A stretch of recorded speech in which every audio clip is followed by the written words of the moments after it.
over my Xbox 1.0. This is a 1.0 Sir BIOS. I did put a huge hard drive in it. It does have a 4 terabyte hard drive. It is a 5400 RPM, but it's a Western Digital Red, which is known for the reliability.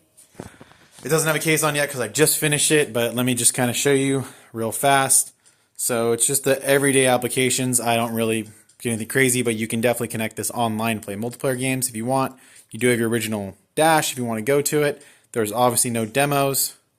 So this has pretty much they're not full libraries. Some of the games have, I didn't put a lot of like Game Gear games or, a ton of like Game Boy games, but everything else is pretty full. Same with PlayStation, not many. It just doesn't run very well, unfortunately. But it has a full N64 library and a full Super Nintendo, Sega, Linus library. And then for the homebrewed, I put just pretty much bangers. This is both versions of Quake. There's no other artwork for it. It's like Quake, it's a different version of Quake. Got all the Tomb Raiders. The same with these Duke Nukems. One's Borg Nukem. Beats the Rage. So we have the homebrews. And this is where the bread and butter is, the games directory. So I currently have it set up for Sir BIOS and XBMC for gamers. So it's TSOP flashed. And it has 451 games. I didn't put a lot of sports games just because they're not the best. But this is not the full library. I could fit the full library.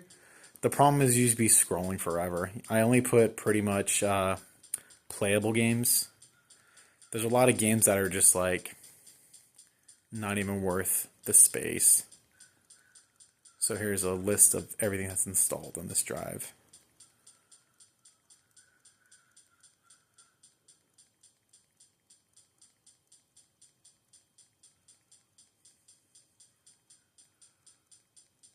Definitely has Japanese games and US games.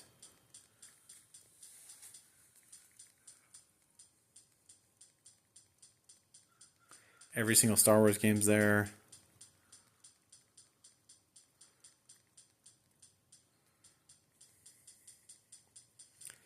All the Rainbow Spears, all the Tonys.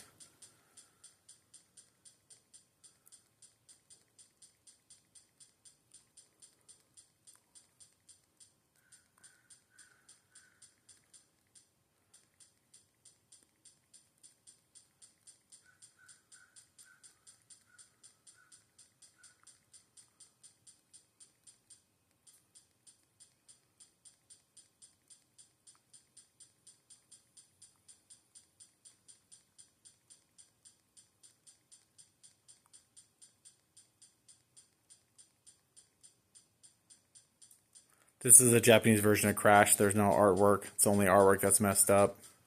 All the DDR, all the good Dead or Alive games. Dino Crisis.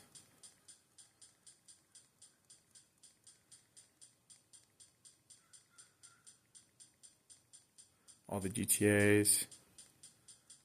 Halo's there.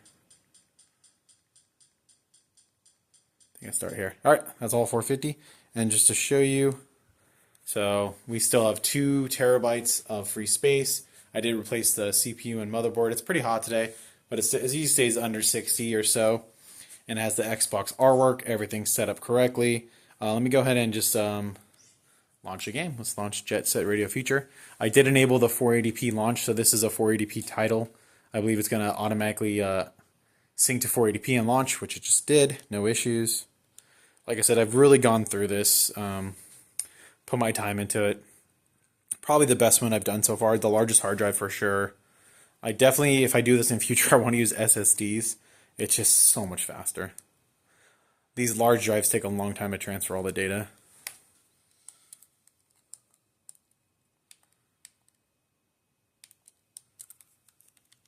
Dang. No vandalism. Got it. Jet Set Radio.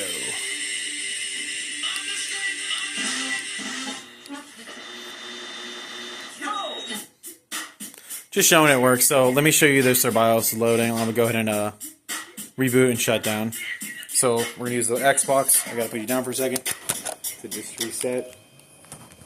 So if you hit the controller button, it will reset into Sir BIOS, like I said. So it's a Sir BIOS, custom BIOS.